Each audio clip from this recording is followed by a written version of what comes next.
My whole career from day one I came in, I had informants doing work from day one. It's not like all of a sudden late in the 2000s or whatever. There's been rats and informants because that's how guys survive.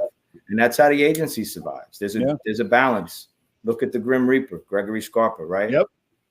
Listen, the government used him. He used the government. There was this marriage made, and I'm using him as an example, but he's a perfect example, right? The government needed him to do some work for him, and he needed some protection, and it was a marriage made in heaven. So a lot of guys like that existed in the street for decades. They were informants that I knew. For decades, these guys were making, reports on other guys. Well, why with you guys? What's that?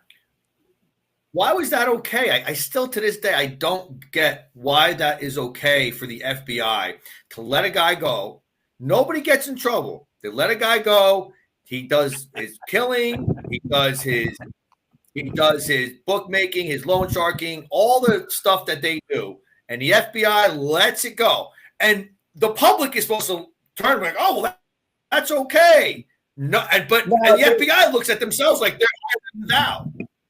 Yeah, they don't condone. Number one, you can't condone violence, right? Yeah. The minute a guy committed a violent act, if he was an informant, they don't turn their cheek. No, you can't. No, man, you have a ton of in a way, and it's happened. Listen, without naming names, before I did this big case with the DeCavs, I was an undercover on a different case where this guy went around for a long time making tapes. He was a very, very high profile guy. Oh shit! And I was his kid, per se. And he was making tapes against everybody for years. And ultimately, he wound up, he found a guy who ratted him out, killed him, and then killed himself right before we put him into WITSEC. Oh, I'm not going to confirm or deny. I know. Yeah. And I watched the downfall of that. I watched the demise of that. And, it wasn't good to be with him. It was a very uncomfortable thing because I saw his character change.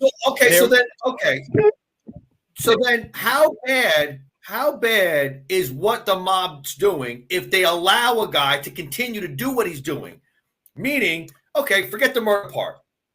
If the guy's doing loan sharking, gambling, and whatever else he's doing besides, again, the murder part, I guess it's not that bad if the FBI is allowing him to continue to do it as long as they work for us. We're okay with it. Wait, in fairness, are you talking about Greg Scarpa specifically or an undercover informant program?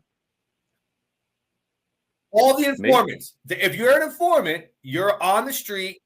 If you're an informant, meaning like you're from the street, you're not part of the FBI, right? Yeah. And they allow the guy to continue to do what he's doing. Well, then I guess what is he doing? Is it that bad? You're going to put somebody away for 30 years because you're letting this guy do it. Oh, but he's always a pull with me with the FBI or whoever was investigating. Well, I guess the best way to break it down for you, Jay, is I'll give you an example. Like if I had a guy and he was breaking into cars in the middle of the night, he's smashing windows because he has a drug habit and he's stealing your pocket change or whatever's in your car, right?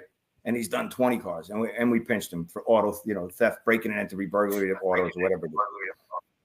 Now he decides I can't go to jail for 5 to 7 years for breaking into 50 cars.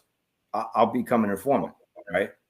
Different story. Now I can work with that guy. I can try to work with it. Right? There's victims, and he's going to have to pay restitution. I'm going to have to put him in trial. I'm going to have to put him in court. He'll have to go before a judge and answer for what he did.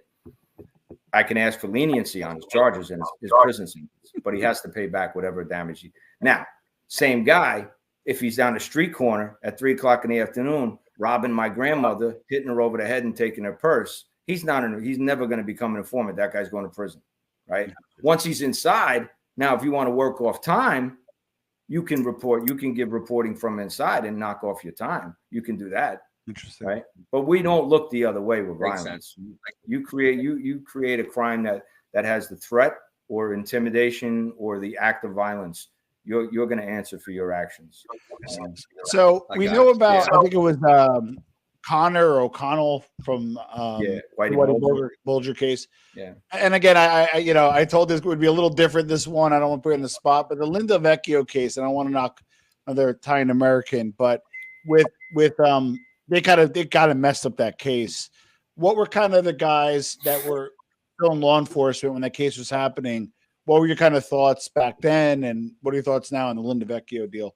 It's a damn shame. I mean, John Connolly, he took that oath and then he just went the other way, I guess, and just I don't know why. I can never say why. I guess he's the only one that can explain it. But I've seen guys like that before. They become, cops, from patrolmen to detectives to investigators to FBI to DEA, no matter what the agency is.